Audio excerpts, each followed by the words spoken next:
This week I'm going to talk to you about salvage at home. I did one earlier on, showed you tearing up my love seat that I wasn't going to take to the dump. It saved me some money in my shed to make my shelves in the drawers that were missing, to make some more storage area. I also used some of that wood to make the shelving unit to hold the pieces of wood. So you're going to be surprised what we find in these newer box springs. I've torn down two before. One was my son's, who liked to shove everything under the mattress, had it all tore up, my youngest son. Hi, if you're watching.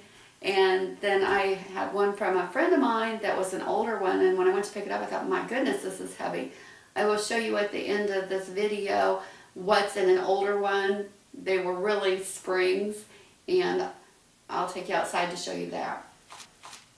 So let's get started.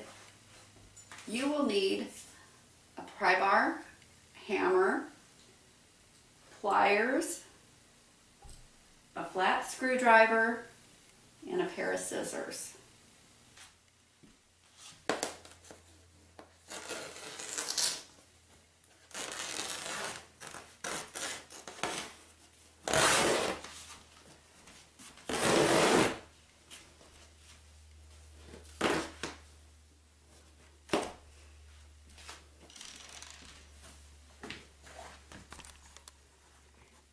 And there you can see that the only thing inside of a box springs, a newer box springs, is some wood glass, a heavy piece of cardboard, and some material covering it. Not much to them.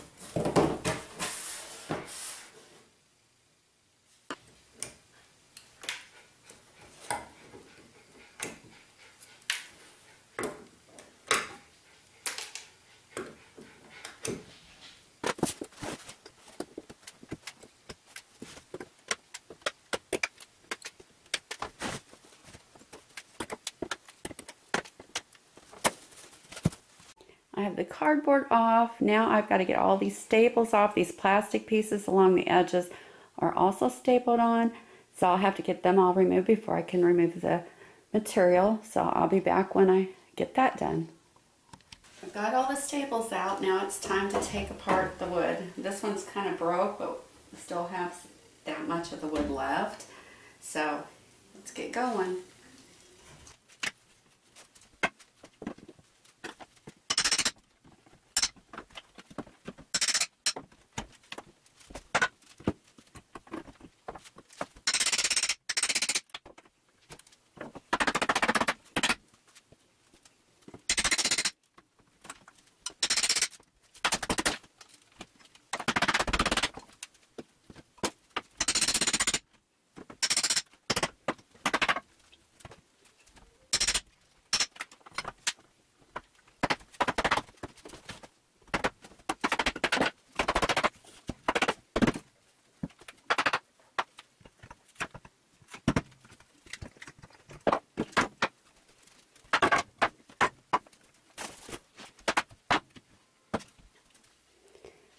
Some of it split before I even took it apart, where I can't get those large staples out of. I will cut between them, and it'll give me like 2 to 3 foot of boards. And this is all I'm going to have to burn. Okay, I'm back again today. This is the airlock denailer.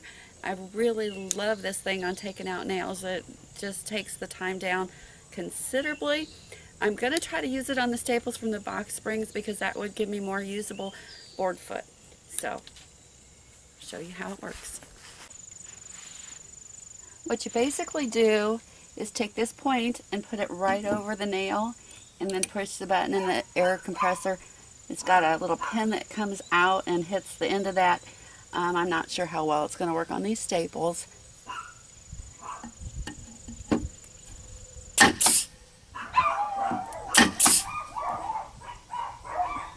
not too bad.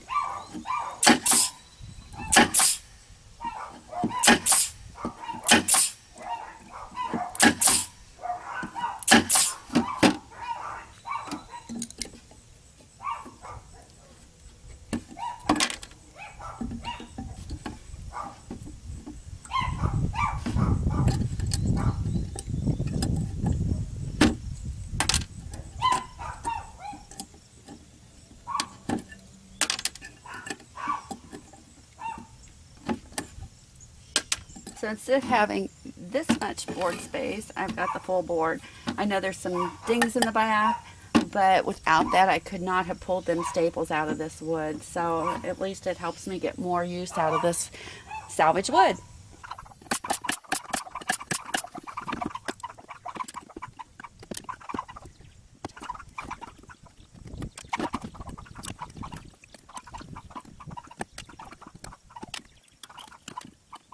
Salvage from the box springs, and here is what I'm throwing away. So that's quite a bit of board foot to be able to use on projects, whether it be cleats or what have you. I use the salvage out of the love seat to make the shelves and the cabinets in the she shed, and it didn't cost me anything, so saved me money. No gas to the dump, no money on the boards that I need to use. It's a win-win. So that's all I have, is one bag of stuff to take to the burning barrel. Come on, Whiskers. Come on, buddy. Come on. My little shadow is helping me bring this out to the burning barrel. But I did want to show you what is inside of an older box springs, the way they used to make them. It's kind of rusted. I've taken that apart about 2 years ago, if you can see it. I thought it would be nice to use as a trellis to put 2 fence posts in the ground and let green beans grow up it, but my husband wants to use it to pull behind him to level out gravel when we get rock delivered. So see you next week. Get up there. Get up there. Go on. Go on, get up the steps. Get up there. And we're in.